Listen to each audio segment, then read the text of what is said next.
good news. Share goodbye, share good news. Sharing good vibes, sharing good news, sharing from the city.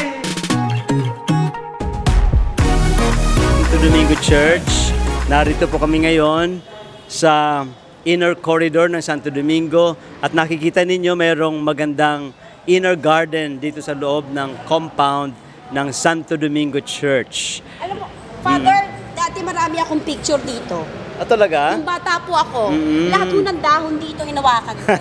Kasi ba dati lahat ng pa-picture may hawak na dahon? Dahon, totoo yan. Opo, kasi dati nung bata po ako, pag Sunday, dito po kami magsisimba. Pagkatapos po, bibili po ng ibon sa labas. Pagkatapos po, tatawid po, kakain po ng San Tribal sa Imeldas. Sa Imeldas. Opo. Kasi dyan kayo dati sa Banawe, di ba? Opo. Earlier, okay.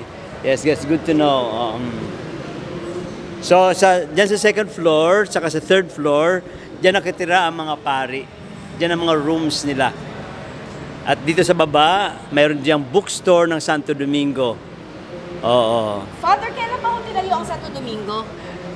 Santo Domingo was from the Spanish times sa Intramuros pa. Okay The po. original Santo Domingo was a beautiful Gothic church sa Intramuros. But it was destroyed during the Second World War. Okay po. Kaya noong mga 1950s, inilipat dito sa Quezon City ang Santo Domingo Church. And this is the new church, New Santo Domingo Church. So, ito pong lugar na to, na sa Quezon Agpa ho kayo di ba ho? Yes, oo. Very prime area. Yes. Magaling mamili ang mga pari na Espanyol noon ng location. Oo. This is the highest peak ng lugar. Kaya pagka may bagyo at binabaha, lahat dito halos sa paligid, halos lubog na sa tubig, pero Santo Domingo was never submerged underwater. In fact, ginawa ito lagi na refugee center ng mga binahaan. Evacuation center, yes. Oo. Dami dito pag may bagyo dati, seminarista kami. Kami nagpapakain sa kanila. Kami nagluluto, nagdi-distribute ng pagkain. But there are many people who give food. Talagang bumabaha din ng pagkain para sa kanila. Father, baka pwede nyo sa amin ikwento, ano ba ang kwento ng Our Lady of Lanaval? Our Lady of Lanaval. Okay, nandyan yan sa loob ang image ng Our Lady of Lanaval. Ay, yung image na yan ay ginamit noong panahon ng mga Kastila, kung saan may mga Dutch invaders na gustong angkinin ang Pilipinas, gustong sakupin ang Pilipinas. And alam natin ang mga Dutch they are Protestant. Okay po. Kaya kapag nakuha nila ang Pilipinas, this could have been a Protestant country. Pero nauna na mga Kastila rito, that's why we are very staunch Catholics, at talagang nilabanan nila ang mga Dutch invaders. Ang mga tawag dyan, ang mga bangka, anong tawag nila noong araw, yung the boats na ginamit ng mga Dutch ay more advanced, saka mas bago. Okay. At ang mga ginagamit ng mga Espanyol, ng mga sundalo, at sa mga Pilipino, ay yung mga talagang mahina, luma na mga barko. But meron silang mas powerful na armas. Ano po yun? Our Lady of Lanaval. Ang ibig nyo ba ho sabihin, nung nakipaglaban po ang mga Espanyol, may kasama ho lang hong Pilipino, nung wala pa po? Meron rin mga konting... May kasamang konting Pilipino sa mga Dutch na gustong sakupin ang Pilipinas, nung nakipaglaban po sila, ay kasama po nila sa barko ang Our Lady. Hindi naman. Ang Our Lady of Lanaval, pinuprosesyon dito sa Intramuros. Okay po. Habang nakikipagbakbakan yung mga sundalo sa karagatan. Kaya Lanaval. Lanaval, oo. Naval. Navy, no? Kaya pala Lanaval. So kaya yun ang naging umpisa ng devotion to Our Lady of Lanaval. Kasi very miraculous yun na natalo nila, napalubog nila ang maraming barko ng mga Dutch in spite of the fact na mahina ang kanilang mga sandata at hindi ganun ka-develop ang kanilang mga barko. Grabe, ngayon ko lang naintindihan kung bakit La Naval. Yeah, La Naval de Manila. La Naval de Manila. Yung sa Manawag po, Our Lady of Manawag naman yon. iba naman po Iba yun. naman ang kwento noon, iba namang istorya noon. Ay, iba rin ang storya nun. Oo. Minsan pupunta rin tayo doon para pag-usapan natin ang Our Oh, Lady sige, of sige. Manawag, Okay, di ba? okay. Devotee din yata kayong Our Lady of Manawag, di ba? Oo, devotee po ako ng Our Lady of Manawag din po. Oo. Ibang storya din pala ho yun. Sige, pasok po tayo. Kaya dito sa Santo Domingo makikita mo ang image ng Our Lady of La Naval dito sa my left side ng church na may altar din dyan. Pero side altar lang ang tawag dyan, hindi siya ang main altar. Nandyan yung image ng Our Lady of La Naval. Napakaganda ng image po na yan. Bakit po, Father, nasa gilid? Kasi this is Santo Domingo Church. Dapat ang nasa gitna ay image ni Santo Domingo.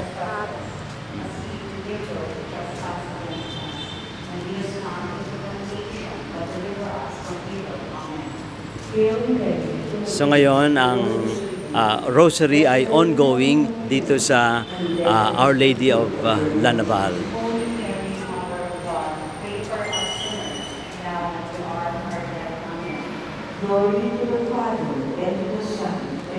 Kita mo yung image ng Our Lady of La Naval, napakaganda niya. At ang dami niyang jewelry. Lahat yan ay donation ng mga tao sa Our Lady of La Naval. Napaka-expensive ng corona niya, ang daming jewels. Inspire us with your strength and firmness of conviction to withstand and adversities of our lives and the difficulties of our existence. Teach us with your marvelous example and saintly wisdom to turn triumph into blessing by showing Father, us the glory yun naman po, I see. discovering the redemption Yung may ilaw po. of God's love. That must be ilalim sa Moments are softened. Of course, yung nasa gitna, sa baba ni Santo Domingo is the resurrected Christ. Opo. Yung sa taas po. Oo. Sa Santo Baka Domingo. yan, baka Saint Mark yan kasi piyesta ni Saint Mark na yun. Opo. But we will see kung sino yan. Hindi ko makikita from a distance. Tingnan natin malapitan. Bakit daw tayo dun? Bakit tayo? Our witness, can we be strong only in undergoing sadness and we find real happiness, and only in Tingnan lang natin kung sino itong image na ito na nakalagay doon sa may gilid.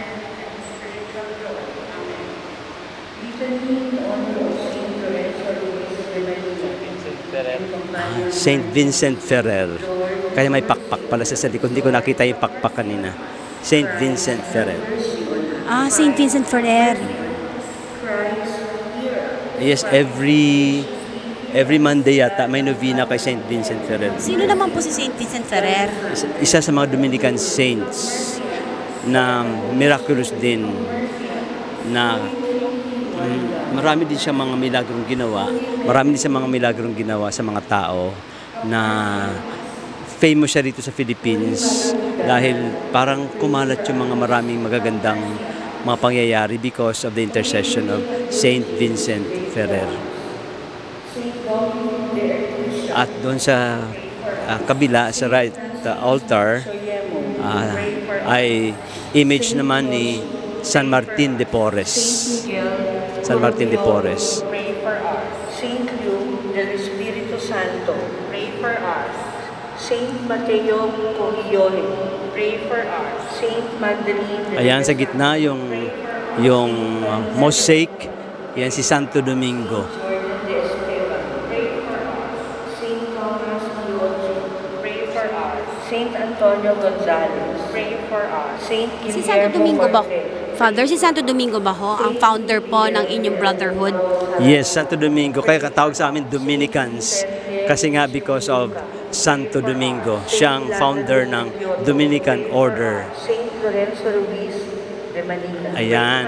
Diyan image ni San Martin de Porres. Every Tuesday naman, may novena dito kay Saint Martin de Porres. At lahat ng misa ay dito ginagawa sa side altar ni Saint Martin de Porres. Ano naman po ang, di ba meron hong parang assignment, for example, si St. Martin de Porres, ano naman po siya? For ano po siya? Si Saint Martin de Porres is the patron saint of the poor. Of the poor. Kasi Saint Martin noong araw sa Lima, Peru, talagang marami din mga mahihirap doon noong araw, nagugutom. Ang ginagawa niya, kumukuha siya ng pagkain ng mga pari sa kanilang pantry, sa kanilang storeroom, binibigay niya sa mga mahihirap. Ang ganda.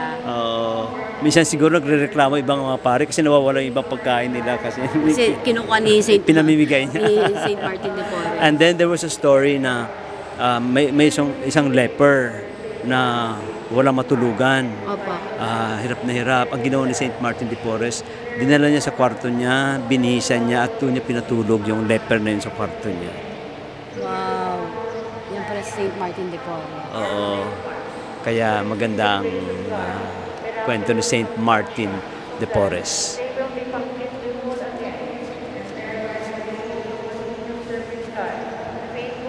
Mga Espanyol pa po ang gumawa dito.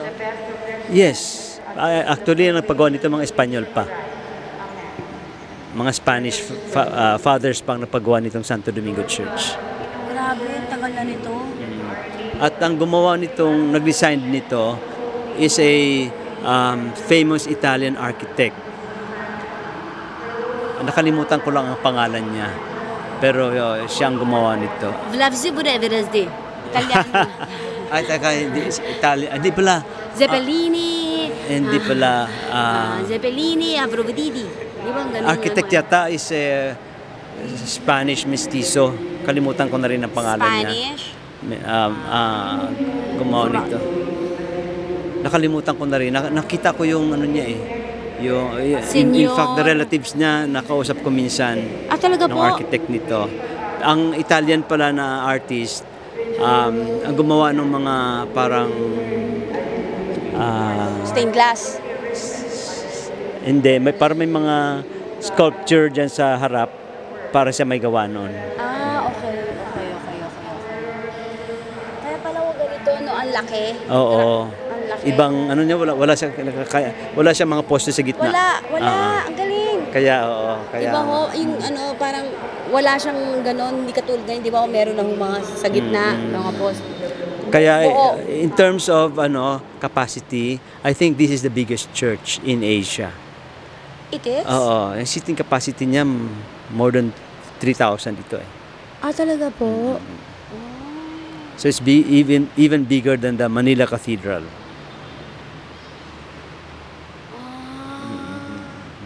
Kaya pala dito sa FPJ binurol. Dito mismo, dito sa lugar na ito. Opo, alam ko Dito ang kabaong ni FPJ. Opo. Pero wala pong dito, walang ossuary, walang di po sa Santo Domingo. Wala po, di ba ho?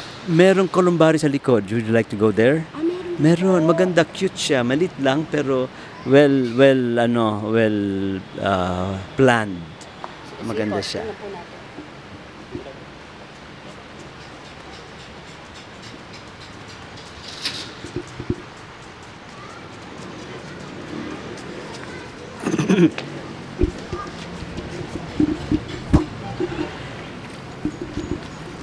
So we are now going to the columbari ng Santo Domingo. Yan o. Ayun. Santuario de Santo Domingo. Columbarium. Oo. Dahan-dahan po. Hindi ka pa nakapunta dyan, Candy? Di ba po? Napakaganda. Ngayon ko nga lang po nalaman na may kolumbaryo po dito eh. Oo, ang maganda rito is very accessible siya kasi malapit sa Quezon Avenue. Opo. At malawak ang parking. Opo, Father. Totoo po yan. At napansin ko po noong pandemya, yung may image po ng Mama Mary nasa pintuan lang po. Oo. Magandang hapon po. May burulan din kayo. Nagurulan din. Dalawang chapels yan. Ay, sarado. Oho. But anyway, we can have a look. O, ayan, nakita mo. Oo nga ho. May columbari pala. Oo. Tapos meron mga vaults right under the church. Sa ilalim mismo ng simbahan meron dyan. Mga vaults din. Ang galing. Di ba? Maganda, no? Maayos. Opo, nakakatuwa po. Father, sa inyo rin ba yan? Kasi may krus eh. Ay, that is Angelicum, UST Angelicum. Ah, kadikit lang. Dikit lang, pader lang ang pagitan. Ang galing. Mga paring Spanish priest, friars din po ang nakakuha din po ng loting yan. Hindi. Ay, ito, ang lote, kasama dati ng Santo Domingo Church talaga. Opo. Ngayon, nung mag-separate na ang mga Filipinos sa Spaniards, ang mga Filipinos na ang nagpatayo ng Angelicum School. Opo. Si Father Alarcon. Very historical din yung school na yan. Father Kasi- Larry? Hindi, Roger Rogelio Alarcon. Siya ang founder niyan. Historic yung school na yan kasi that is the first non-graded school in the Philippines. Anong ibig sabihin nun? Na mga estudyante ay pinopromote, nakaka-graduate, not because of the grades. Pero inaano lang yung nila yung skills. Kung yung skills ba nila pwede ng grade 6 or first year, ganyan, skills. Oo. So may mga modules sila. Tama, Father, kasi parang I think someone told me that pwede ko ipasok si Quentin dyan. Yeah. Kasi may sped yata ho dyan. Yes. Dati alam ko merong talagang special section dyan. Opo, may nagsabi po sa akin na pwede daw, nagtuturo daw sila dyan. Pero ganda po ng kolumbaryo po ninyo at napakalinis. Oo. Cute, no? Opo. Napaka At mukhang marami pa hong spasyo. Meron pa, marami pa. Marami Opo. pa hong spasyo kasi I don't think maraming tao ang nakakalam na may columbari po dito. Yes, I think it is not well advertised. Yes. Kaya maganda nga itong na-feature natin ito Oo. para malaman ng mga tao, meron pala sa Santo Domingo Oo. Church ng Columbarium. May columbarium po sila. So, alam niyo po, maganda po na dito na ho kayo kumuha kasi ang lapit lang po na pagdadasal pa. Bakit hindi? Oo, pinagdadasal ng mga pari, kasama sila lagi sa misa. Di ba? Maganda po. Kaya kung ako sa inyo, mag-reserve na kayo. Oo, totoo lang. Sa totoo lang. Oo, maganda yan. Okay, so I think naikot na natin ang Santo Domingo Church. Naibahagi na natin sa mga tao kung ano ang naririto. So with that, we end this episode. Sana po ay may nalaman kayo na makatutulong sa inyong buhay, na makapagpapagaan, that we were able to spread good news and good vibes to all of you with Miss Candy Pangilinan. We shall end this episode with a prayer. Kayo na po, Padre. Heavenly Father, maraming salamat po sa lakas, sa inspirasyon, at sa lahat ng tulong na pinagkakaloob niyo sa amin. Maraming salamat sa mga taong nagpakahirap para maitayo itong Santo Domingo Church na kung saan maraming mga tao ang nahuhubog ang kanilang espiritualidad pamamagitan ng pagtuturo ng mga paring Dominicano. Maraming salamat po kay Santo Domingo na siyang nagtatag ng Dominican Order. We ask this through Christ our Lord. Amen. In the name of the Father and of the Son and of the Holy Spirit. Amen. Sige po, maraming salamat po sa inyong lahat. Take care all of you and God bless all of you. Bye-bye. Bye-bye po!